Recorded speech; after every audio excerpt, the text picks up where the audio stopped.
I'm Zahran Mamdani, and as mayor, I will create a network of city-owned grocery stores. Fake carrots. Fake fruit. Fake! Liar! You liar! Ceasing the means of production. You will never find socialism building socialism. You have to have capital to create socialism. So what people can do is they use the capital to make socialism, they fail, and they have to go back to capitalism. You will never see somebody go from the ground up on socialism. It doesn't work. And the funny thing is, I want y'all to pay attention to it. Where do you see people pushing socialism? In wealthy, affluent areas, states, and cities. Why? Because you need capital to push socialism.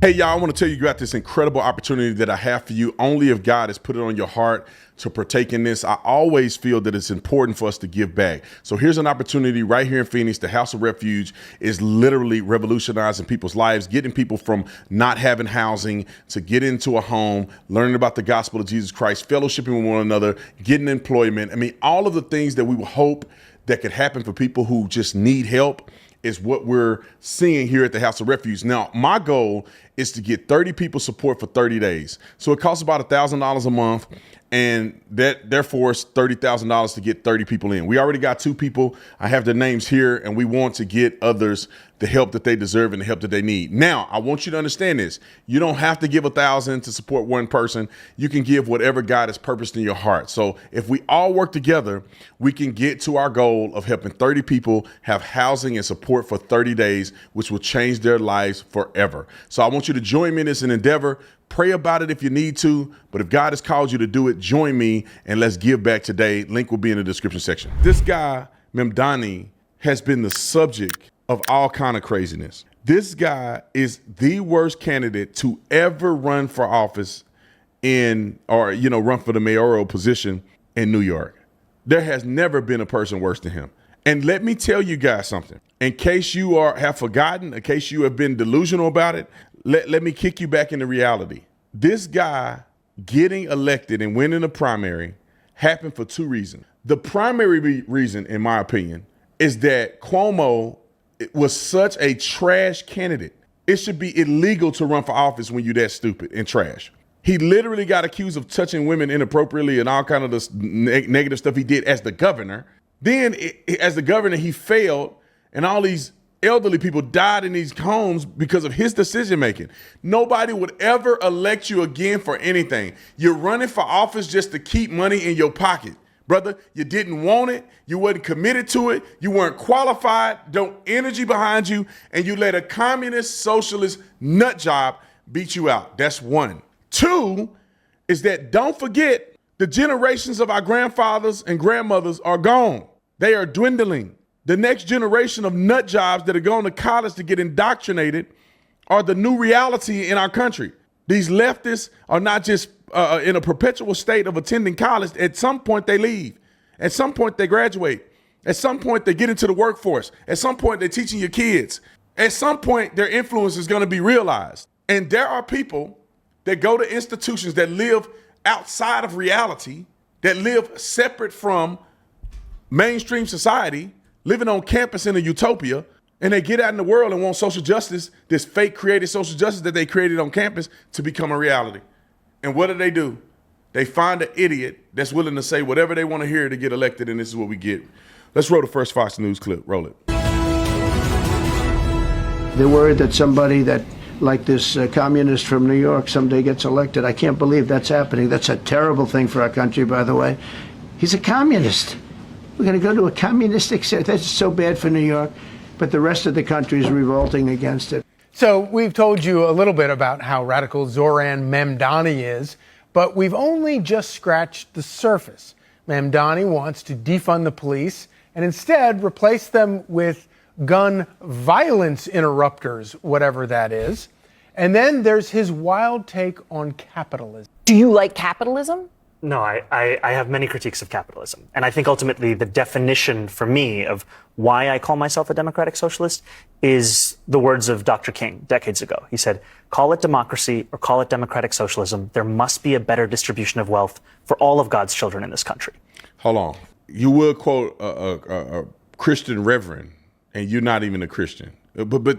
But people listen to him and think, yeah, that makes sense. That makes sense. No, it's communism. It's stupidity. I put my life on it. He don't live his life like a communist. I put my life on it. I don't know what he was doing before he decided to run for office. I know he never owned anything. He never ran a business. But I guarantee you this dude is not out feeding the homeless and giving up half of his income in order to support and benefit other people. I know for a fact he's not saying, you know what, my gardeners need to be making the same amount of money that I'm making, so let me reduce the income that I have to pay them equal pay. He's not doing that.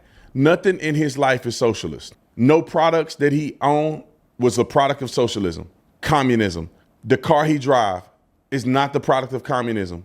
You know, the dentist he go to, which all the supplements and supplies and stuff that they use to clean his little nasty teeth have nothing to do with socialism. Everything he has done from the teleprompter that he's looking at all came from capitalism, all came from free market trade. These people are evil and disingenuous. Roll the clip. Clear, he hates the wealthy. But if you're wealthy and white, he wants you to pay more. Mamdani's housing plan specifies that he wants to, quote, shift the tax burden from overtaxed homeowners in the outer boroughs to more expensive homes in richer and whiter neighborhoods. Here to discuss is Curtis Sliwa, the Republican candidate for New York City mayor and founder of the Guardian Angels. Thank you so much for... All right, good. I've got what I want to get out of that clip. All right, let's get to Hakeem Jeffries, who's a nut job. And he won't be clear. In my opinion, these dudes know how to jump through hoops and hoodwink you. But he clearly is not endorsing the guy. And the question is, why? Roll the clip. You endorsed him yet? I have not. We had a conversation on Wednesday morning where I congratulated him on the campaign that he ran, a campaign that clearly was relentlessly focused on the high cost of living in New York City and the economy. He outworked, he out-communicated, and he out-organized the opposition, and that's clearly why he was successful. So what's holding you back from endorsing him right now? Well, we don't really know each other well. Our districts don't overlap. I have never had a substantive conversation with him. He defended the use of the word globalize, or the phrase globalize intifada, and he even said that the Israeli Prime Minister Netanyahu should be arrested, or he would, if he were mayor, he would arrest Netanyahu if he visited New York City. Do these things concern you? Globalizing the intifada, by way of example, is not an acceptable phrase, and he's going to have to clarify his position on that. He's going to have to clarify his position on that. What you mean he got to clarify his position on that? What do you think he mean? What does the intifada mean? It's an uprising. It's a takeover. That's what it is. Global intifada. What do you think that means? That is an Arabic term. That is a Islamic term. Who else is doing an intifada? Nobody but them. What does the intifada look like? Okay. We know what he mean. Let's go to another clip. Should billionaires exist? In an interview, this is what he had to say. Wrote a clip. You think that billionaires have a right to exist? I don't think that we should have billionaires. Increase and enhance the number of ICE agents here. If that happens on your watch, Hold on. how do you plan to handle it? Let's focus on that first part. I don't think that we should have billionaires. What do you think happens when somebody builds a bit? Let me walk y'all through just real quick on building a company. In America, you go through the process of establishing your LLC, right? Or, you start with an LLC, you can have a C Corp or whatever the case may be, you get a big organization. But you start with that premise, right? I use LegalZoom to start most of my businesses except one because it's a C Corp. But you start your business, you start your name, you get your domain name. I'll say get the domain name first before you start your business, so you make sure you secure the website and you don't start a business, pay for a business, name a business, and then you can't even get the website that match your business. So start with the website first and then go through and process your business, then trademark it and do all the other stuff, okay? You do that, you go out and find a product. You may not have money in your pocket, you may have a little money in your pocket. Either way it go, you got to take a risk to get a product to get to the consumer. You have to run marketing, you have to build a brand, you have to do all of these things to get the product to the consumer, and you have to be able to turn a profit. Now, if you are a person who's have an entrepreneurial spirit, you work hard, you're diligent, you believe, you dream about your success, you fantasize about the next move, and you put action to work on paper and whatever the case may be, you will begin to see your profit margin grow. See more products go out the door. Then you begin to expand. You may need to buy another warehouse. You may need to hire new people. You're doing all this stuff over the course of several years. Maybe if you're the lucky one, or if you're the one that God has chosen, it begin to blow up. You get investors, and somebody use their money to invest in your company so you can build and grow and get more employees and fulfill what you think would be a return on investment. And you do that time and time again, and you stress and you're up all night, and you wonder, are you going to make payroll? Or you're wondering if this isn't something you should be doing. Your time is gone. You miss birthday parties. You did all this stuff for decades. Then eventually your product hits, and that same ownership that you had back when you were grinding, you were making no money. It's the same ownership you have now that it's a global brand. Now, why is it that you grinded at the beginning with the same level of ownership? Now it's a global brand. You shouldn't get nothing out of that. You employ hundreds of thousands of people, or you employ thousands of people. You have offered a service to billions of people, and you become a billionaire, and you shouldn't have your money. You shouldn't partake in having financial success in that. That's crazy to me. Well, who do you should give the money to? So Johnny did all of that to build a business. Another person decides to go to college and to figure out he don't really want to do anything in life, but work in an entry-level job, and that's good and that's free with no stress and no care or concern in the world. He ain't picked his boots up, ain't went to sleep late, not one time, but he get to share in the profits of the man that put everything on the line to build a business. In America, that person becomes a billionaire, and that person is working minimum wage. In his world, that person that did all of that work is supposed to subsidize the person that didn't want to do no work. So all the sleepless nights, all the birthday parties missed, all the nights you're up crying, wondering, failing, winning, just to win the fail, just to win again. All of that for a person that didn't do nothing but sleep on the couch and play video games. You telling me that makes sense? It does not make sense. But what happens is Brandon Tatum also works very hard because I have a purpose and I have a why. Also, I work hard because I do want to make some money. All right. I want to make some, I believe in capitalism. At one point, I want to be a billionaire, right? So I can do a lot of things that I want to do.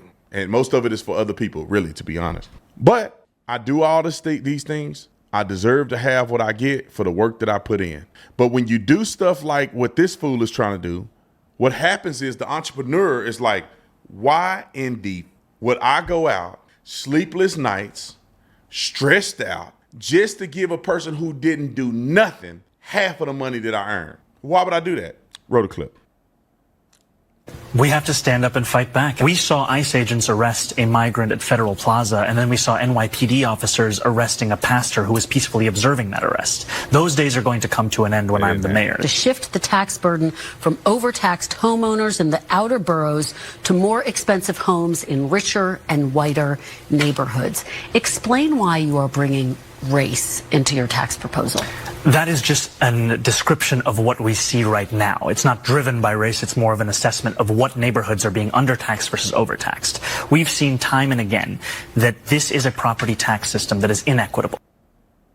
Now, what make you believe this guy when you could just say we're going from taxing this community of financial status to this community that has a higher financial status?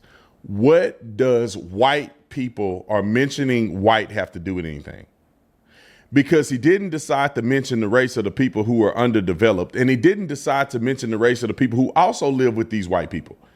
What it is a trigger to trigger the response from these leftist nut jobs, some of which are racist against whites, and then some of them are guilty for being white. So it makes sense to them that these wealthy white people that never work for anything, according to them, should get double taxed. And then minorities should not get taxed as much. And the crazy thing is that many of the minorities that started here went here at some point. And you telling me they shouldn't get taxed here, but they should get taxed higher here. Then they're going to end up back down here. It's the stupidest thing I've ever heard in my life explained by somebody. Let's go to the last clip 6. Roll it. What the purpose is about this entire project it's not simply to raise class consciousness, but to win socialism. And obviously raising class consciousness is a critical part of that. But making sure that we have candidates that both understand that and are willing to put that forward at every which moment that they have, at every which opportunity that they're given. We have to continue to elect more socialists. And we have to ensure that we are unapologetic about our socialism. There are also other issues that we firmly believe in, whether it's BDS, right, or whether it's the end goal of ceasing the means of production, where we do not have the same level of support at this very moment. Hello. And what I want to say, ceasing the means of production. Do people listen to this guy when they elect, or they just like him more than Cuomo? I don't get it. Ceasing the means of production.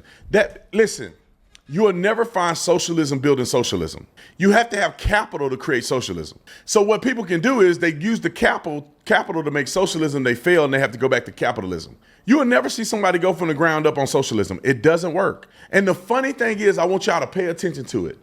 Where do you see people pushing socialism? In wealthy, affluent areas, states, and cities. Why? Because you need capital to push socialism. You need money. You need $1 billion, you need $1 trillion economy to then do your pet projects, to shift wealth, to do this and this and that. Nobody gonna go in the podunk South where there's barely some money and doing socialism. It's never gonna work that way. You need capital to do socialism. They're gonna take the means of production. That means what they want to do is everybody has been building this environment, this economic success and growth on capitalism, and he's gonna come in and say, no, we own that as the government. We are gonna tax you to oblivion. Matter of fact, it's almost like the mafia. No, I know you've been working your whole life for this, but you owe us half of everything you made. Or what you gonna do about it? We'll shut your company down. Half. And what we gonna do with the half? Well, we don't care what happened to you and your family. We're gonna take that half and we're gonna give it to the crackhead over there because they're just as worthy of you. Now, I know they chose to go snort crack all day and sit on the corner. They don't want to have an opportunity. They don't want to get into a house. They like to have sex with other bums in the middle of the street and poop where they want to poop. But that don't matter because your hard work, half of it needs to go to them. This is what they're saying essentially. We're gonna create communal grocery stores that's not focused on profit. Really? Where are you gonna get the groceries from? Like, is the semi-truck driver that's shipping those groceries to that grocery store, how much money is he gonna make? And he's gonna make the same amount of money as the person offloading the product into the store? Is the person in the store working making the same money as the manager? And so what you're saying is that we don't want any individual to have power. We want the government to have power. Because if you have independent government-run grocery stores, who makes the profit? It goes back to the city that's then run by him. It's literally extracting wealth from the people to give to the people in power. It's not just the government. It's that our government system is people in power. So he want to take all the revenue from the city and be able to control what gets done with it based on what he wants. I don't know how human beings think that we want to go back to slavery and bondage. Roll the clip. Is that it is critical that in the way that we organize, in the way that we set up our work and our priorities, that we do not leave any one issue for the other, that we do not meet a moment and only look at what people are ready for, but that we are doing both of these things in tandem. Because it is critical for us to both meet people where they're at and to also organize for what is correct and for what is right, and to ensure that over time we can bring people to that issue. The ramifications of victory here is the difference between life and death for so many of our brothers, sisters, and family beyond the binary across this borough of Queens. It's the difference between having cash bail anymore or not. It's the difference between having sex work be decriminalized and not. And with every battle that we fight as socialists, we need to remember what the stakes are and ground ourselves in them and why those stakes are important and critical to us as individuals. Decriminalize sex work. Is that really a priority? Name a person that's in New York City right now working every day and they say, you know what, I think we need to decriminalize sex work. What is decriminalizing sex work going to do for the working person? Decriminalize sex work is going to bring more money to tax, more tax dollars to the or whatever. What are you saying, bro? Why is there a need? There's a reason why sex work is illegal. It breeds the underbelly of society. Because what happens if there's no regulation on sex working, what are they going to say? You got to be at least 18. I mean, come on, man. You're going to open up a can of worms where people are just soliciting and devaluing women. And it's crazy to me. And then there's this underbelly that gets created. If it's legal, now they do sex work. What? The government can regulate it, and now the government want to make money from it? I mean, what exactly is the reasons why a person want to legalize sex work and no cash bail? I think this is what I think they're trying to do. They're trying to create mass hysteria amongst the people, where the people are lawless, out of control, uneducated, uninformed, with no direction, and therefore they're crabs in the bucket. And then you have the elites who accumulate all of your wealth in the name of is going to the better good of the people, while they take all of the money you work hard for and they go live lavish lives. They go get paid crazy salaries. They go get paid for, their houses are paid for, and all of their expenses are paid for through the government. And these elite people that are smarter enough to trick you are the ones that'll be at the top manipulating where all the money go. And if they decide that they don't like you, all they do is move the puppet away from finances, away from your business. They decide they don't like what you say about God today, or they don't like the fact that you worshiping God today. Oh, I'm sorry, socialism is not working for you. We're going to cut you out of the fold, because they own all the means of production. In today's society, in a free society, you could say, look, I'm my own business. You're not allowed to come into my business. You're not allowed to tell me what the Constitution protects my free speech. But when they own the means of production, you say the wrong thing, shutting his business down. It's communism. They're going to monitor you and watch you leave. And if you say a homophobic term, they're going to cut your bank account off, fine you $600 that's going to be withdrawn automatically from your bank account. Or they're just going to withdraw it from the money that you're supposed to be giving the government in your business. So your revenue, they're going to take it from your revenue because they control the means of production. It's a boogeyman scenario, man. And I hope people don't fall for it and are stupid enough to think that this guy makes sense. Do we have one more clip? Let's roll this clip of this fool in the grocery store. And this is him describing his communal grocery store. I don't know what he would call it. Roll the clip. Grocery prices are out of control. The cost of eggs and milk has skyrocketed. Some stores are even using dynamic pricing, jacking up the cost over the course of a day depending on what they can get away with. It doesn't need to be this way. I'm Zahran Mamdani, and as mayor, I will create a network of city-owned grocery stores.